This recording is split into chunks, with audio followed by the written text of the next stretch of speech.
Olá, meus irmãos, a paz do Senhor. Depois de muitos dias, nós estamos de volta com as nossas aulas aqui pelo YouTube e eu peço desculpas a vocês, por tanto tempo sem postar aulas, mas como muitos de vocês já sabem, são alguns compromissos que estavam aí nos dificultando de estarmos trazendo aí novas aulas. Inclusive, peço a você que ainda não é inscrito em nosso canal, que você possa aí se inscrever, ativar o sininho e também compartilhar nossas aulas com os seus amigos, caso você esteja gostando do nosso material. Hoje, o livro que nós estaremos falando a respeito dele é o livro de Levítico, que está na nossa matéria Pentateuco. Levítico vai falar sobre o sistema legislativo de Israel. A Septuaginta chamou o livro por esse nome, por ser ele um manual levítico para uso sacerdotal.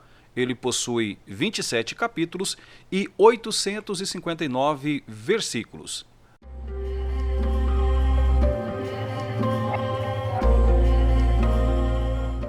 Vamos falar agora sobre a estrutura do livro. Levítico é um livro de difícil leitura para a maioria dos estudantes da Bíblia, porque contém instruções detalhadas sobre estranhos rituais de adoração e porque é legislativo. Não é muito estranho muitas pessoas chegarem em mim e dizer: Pastor Vanderlei, eu não gosto do livro de Levítico, eu não gosto de ler ele, é muito difícil.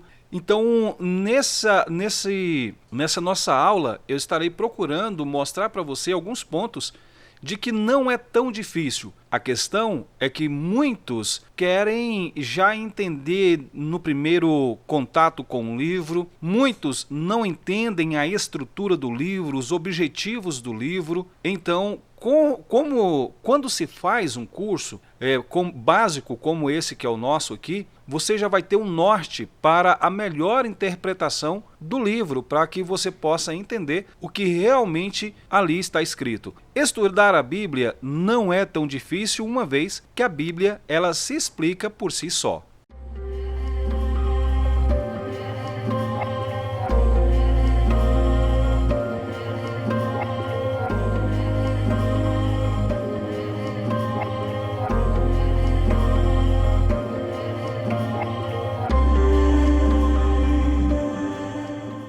De forma evidente que nós estudamos o Pentateuco, sempre nós falamos que a autoria dos 5 primeiros livros da Bíblia são da autoria de Moisés.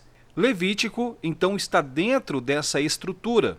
Todas as evidências nos levam à autoria de Moisés. Inclusive, se pode mencionar o fato de que por 50 vezes Deus fala com Moisés e este escreve suas instruções, que seriam posteriormente repassadas ao povo. Você pode ler em Levítico, capítulo 4, versículo 1, capítulo 6, versículo 1, capítulo 8, versículo 1 e capítulo 11, versículo 1. Jesus confirmou a autoria mosaica em Mateus, capítulo 8, versículo 4, e a frase, e chamou o Senhor a Moisés, mostra a forte ligação que há entre Êxodo e Levítico. A data mais provável seria em torno de 1440 a.C. Vale lembrar, são datas aproximadas.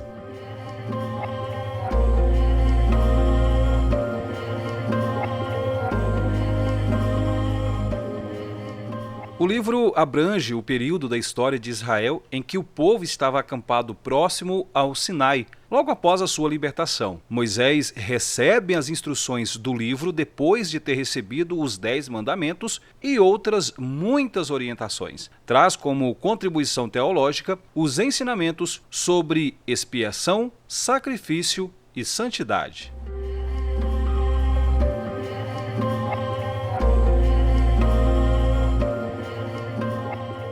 Uma das melhores formas de nós termos uma melhor compreensão de leitura bíblica sobre o livro que nós estamos lendo é sabendo o esboço desse livro. E no nosso curso a gente traz para você esse esboço. Vamos para a primeira parte, onde vamos falar sobre diversas leis. Leis sobre sacrifícios está do capítulo 1, versículo 1 ao capítulo 7, versículo 38. Lei sobre os sacerdotes está do capítulo 8, versículo 1 ao capítulo 10, versículo 20, que quer dizer isso? Que esse assunto, leis sobre os sacerdotes, você vai encontrá-lo no capítulo 8, versículo 1 de Levítico, até o capítulo 10, versículo 20. Leis sobre a pureza, do capítulo 11, versículo 1, ao capítulo 15, versículo 33. Leis sobre a expiação dos pecados nacionais, do capítulo 16, versículo 1, ao capítulo 17, versículo 16. A santificação do povo, você vai encontrar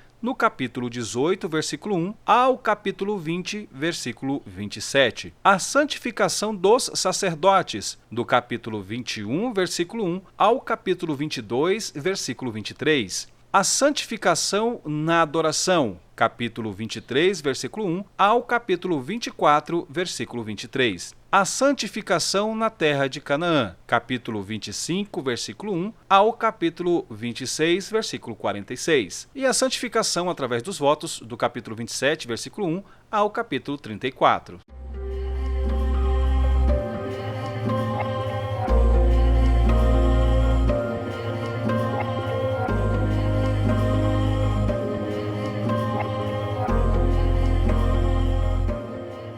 Agora que nós temos o esboço do livro, vamos falar sobre as ideias relacionadas ao sacrifício. Haviam ideias que predominavam quanto ao sistema sacrificial. Relacionamos algumas aqui na nossa aula. O motivo básico dos sacrifícios era a substituição e o seu fim era a expiação, capítulo 17, versículo 11. Um animal seria sacrificado em substituição ao homem pecador, o inocente morrendo pelo pecador. E por causa disto, o pecado seria perdoado, expiado. Sem a possibilidade de expiação, a lei permanecia esplêndida, porém inatingível, ou seja, a lei ficaria bonita, a lei ficaria maravilhosa, porém inúmeras pessoas não conseguiriam cumprir à risca. Assim, enquanto a lei revela as exigências da santidade de Deus, a expiação por meio do sacrifício manifesta a graça divina que cumpre as exigências de Deus. Então, a gente percebe que a graça está desde o início da palavra de Deus, desde o início da criação, já existe a graça de Deus, até porque a gente vê Pai, Filho e Espírito Santo, desde os primeiros capítulos da Bíblia, eles já estão ali atuando. A consagração é outra ideia. Ao colocar a mão sobre o animal antes de degolá-lo, o ofertante identificava-se com o animal que, oferecido no altar, representava quem o oferecia, demonstrando que o mesmo pertence a Deus.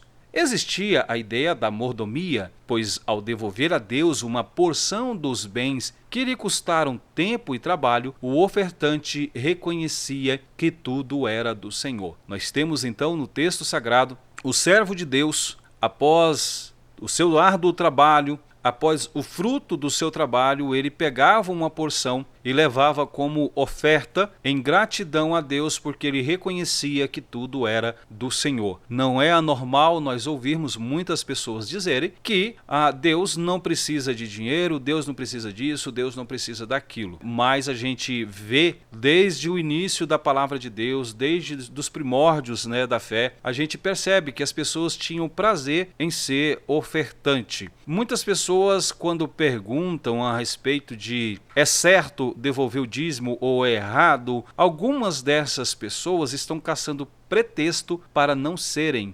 ofertante ou dizimista. Quando as pessoas perguntam para mim, eu geralmente respondo: está no seu coração? Se estiver no seu coração, faça, Vai lá, devolva, se você tem prazer nisso. E algumas pessoas chegam a dizer, como já chegou em mim, já me perguntou, se poderiam entregar o dízimo na forma de cestas básicas. A maioria das pessoas que assim perguntam não devolvem o dízimo e nem fazem doação de cestas. A comunhão com Deus na oferta de paz era notória porque o ofertante participava da carne sacrificada em um banquete sagrado. Então, quando ele levava essa oferta, era sacrificada e parte era retirada e ali era feito um banquete, nesse caso específico da oferta de paz. A adoração era alvo de todo o sistema. Sacrificar equivale a prestar culto a Deus. Então, você pode estar se perguntando de alguns detalhes sobre esses tipos de sacrifício.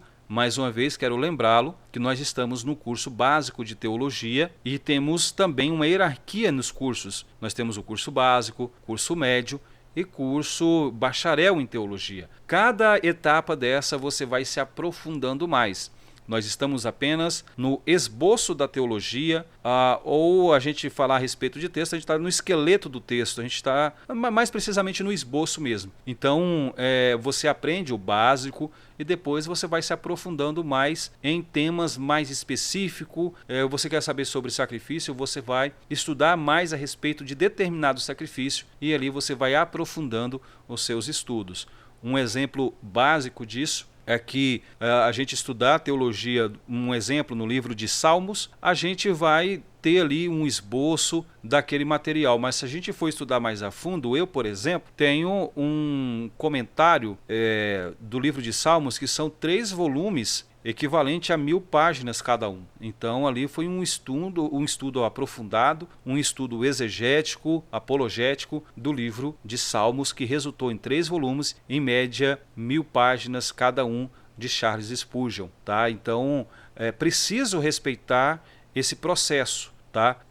O aluno, quando ele está fazendo a primeira série, não tem como ele saber matéria do 2º ano do ensino médio ou saber do primeiro período da faculdade. Ele tem que respeitar todo esse processo. Um dos problemas que vejo na maioria dos alunos do curso de teologia é que quando ele começa no primeiro dia, ele já quer saber todas as respostas. Não tendo todas as respostas no primeiro dia, ele já desiste do curso, porque ele acha que ali naquele dia ele já tiraria, ou nos primeiros dias, ele já tiraria todas as suas dúvidas. É necessário respeitar o processo, assim em como todas as outras áreas da vida nossa. Tudo que a gente vai fazer exige um processo e quando se atropela o processo as coisas se frustram e na teologia não é diferente. Então vamos lá. Na medida em que o tempo vai passando, o povo começou a se confundir com o sistema de sacrifícios e a ideia corrente era que Deus aceitava o animal sacrificado e tão somente. Era como se apenas isso importasse. Mas pessoas foram orientadas pelo Espírito para trazerem o povo de volta à realidade de que não adiantava sacrifício sem arrependimento, sem fé, sem justiça, sem piedade. A pessoa cometia ali o seu erro, pegava ali um animal e levava até o sacerdote, sacrificava e pronto. E ali ele continuava levando a vida normalmente. Mas não era assim que era para funcionar. A pessoa ela tinha que entender a importância daquele sacrifício. Ela tinha que entender a questão da expiação do seu pecado. Mas muitas pessoas já estavam com a sua mente cauterizada pelo erro e só levavam ali o seu sacrifício e pronto. E isso tem acontecido, infelizmente, nos dias atuais, em nossos dias, em que as pessoas vão para o culto, as pessoas cantam, tocam, pregam, entregam dízimo, oferta e tão somente. Muitas vezes não há um arrependimento de conduta, não há uma busca incessante em ser cheio do Espírito Santo e tantas outras coisas mais. Então, tem muitos fazendo sacrifício de tolo. É necessário nos atualizarmos sobre a nossa fé. É necessário que a gente faça a nossa pergunta interior. Do jeito que eu estou hoje, havendo o arrebatamento, eu irei para os céus prometido, eu irei para a terra prometida, ou eu serei lançado como a palha no fogo? Então é necessário nós fazermos essa meditação. E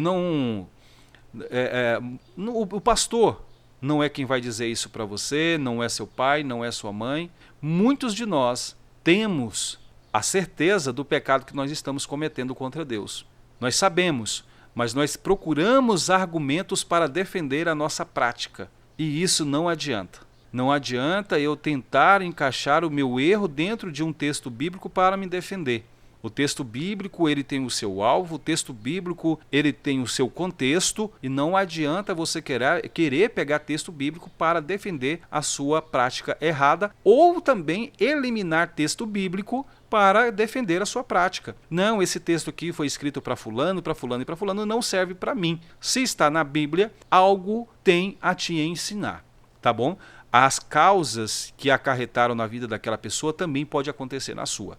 Tá? Então, mais uma vez frisando aí, as pessoas foram orientadas pelo Espírito para trazerem o povo de volta à realidade, que não adiantava sacrifício sem arrependimento, sem fé, sem justiça, sem piedade. Infelizmente, o que está acontecendo muito nos nossos dias, e é necessário a gente ver se a gente se encaixa nisso. Eu estou me arrependendo? Eu estou tendo fé? Eu estou sendo justo? Eu estou sendo piedoso? É necessário que nós analisemos a nossa conduta diante de Deus.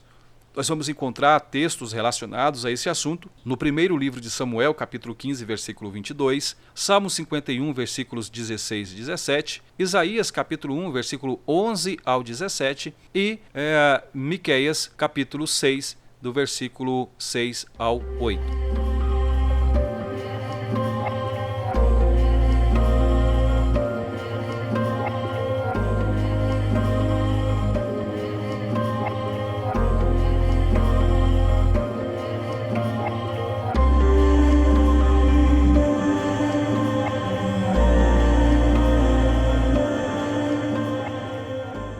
A lei não admitia mais do que 5 tipos de animais para o sacrifício: vaca, ovelha, cabra, pomba e rolinha. Eles eram considerados limpos, já que aqueles que eram considerados imundos não poderiam fazer parte do sistema de sacrifícios.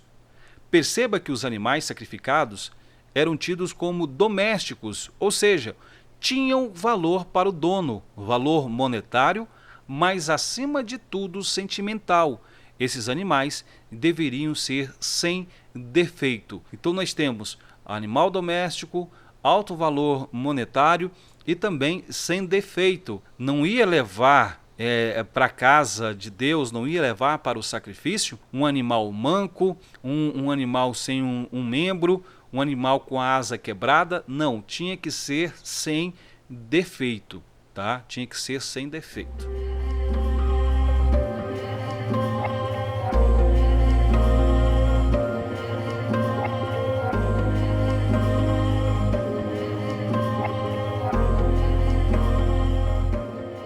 O ofertante levava pessoalmente os animais diante do altar do holocausto. Depois colocava as mãos sobre a cabeça do animal, como meio de identificação para que todos soubessem que o animal era seu. Em alguns casos, esta ação simbolizava a transferência de pecados do ofertante para o animal, e em outros indicava a dedicação de uma pessoa mediante o substituto. O ofertante degolava o animal e o sacerdote derramava o seu sangue no altar. Dependendo do tipo de sacrifício, todo o animal ou parte dele era queimado. O restante era comido pelos sacerdotes e suas famílias, ou, no caso do sacrifício pacífico, pelos sacerdotes e adoradores.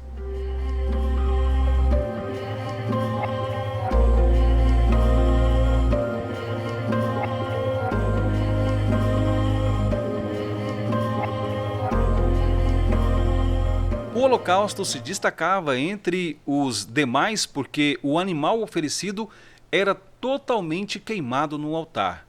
Mesmo tendo aspecto expiatório, expiação dos pecados, representava antes a inteira consagração a Jeová. A expressão holocausto significa o que sobe. Olha só, você já ouviu essa palavra tantas vezes e talvez não pesquisou. Mais uma vez, deixo uma importante dica para vocês. Sempre que encontrar uma palavra difícil, pesquise o seu significado. Então, nós temos aqui a palavra holocausto, que significa o que sobe. As chamas e a fumaça se tornavam como que cheiro suave às narinas do Senhor, o que significa que ele se agradava da oferta e da atitude do ofertante. Todas as manhãs e todas as tardes era oferecido um cordeiro em holocausto ao Senhor para que Israel se lembrasse de sua consagração a Deus.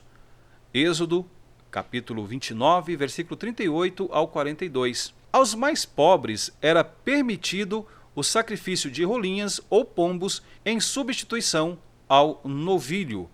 Oblação significa aproximação. Esta oferta não era de animais, mas de produto do labor do ser humano, ou seja, produtos da terra, flor de farinha, pães asmos e espigas tostadas, e deveria ser o melhor que o ofertante possuía. Mais uma vez, a importância de entregarmos a Deus o nosso melhor. Muitas pessoas podem vir com o argumento de que Deus não precisa dessas coisas. Tá? Eu já escutei muito isso, por isso que eu falo, Deus não precisa disso, Deus não precisa daquilo, e as pessoas têm os mais variados argumentos, e entra de um lado e sai do outro. Né? Eu não me prendo a isso. Uma pequena porção desse sacrifício, desses produtos da terra, era queimada sobre o altar, e o restante pertencia aos sacerdotes, salvo quando o sacerdote também era o ofertante, quando tudo então era queimado. Esta oferta simbolizava a consagração a Deus do fruto do trabalho do homem, bem como representava a gratidão como reconhecimento da provisão divina. Muito bonito esse tipo de aceitação, de aceitar a fazer esse tipo de consagração, porque a pessoa levava ali, vamos supor, hoje nos nossos dias, ela colheu 10 sacos de arroz e ela levaria um para o sacerdote. Mas ela estava tão feliz porque ela sabia que na sua despensa havia 9 sacos de arroz. Então, ela estava feliz porque Deus havia entrado com provisão. E dali, da terra, ele havia conseguido tirar o sustento para a sua família. Então, ele estava muito feliz com Deus, porque Deus havia dado o sucesso na sua plantação. Um detalhe importante, o azeite deveria ser colocado sobre a oblação, que é a aproximação. O incenso deveria ser oferecido em conjunto, não poderia conter fermento ou mel. Era preciso adicionar sal.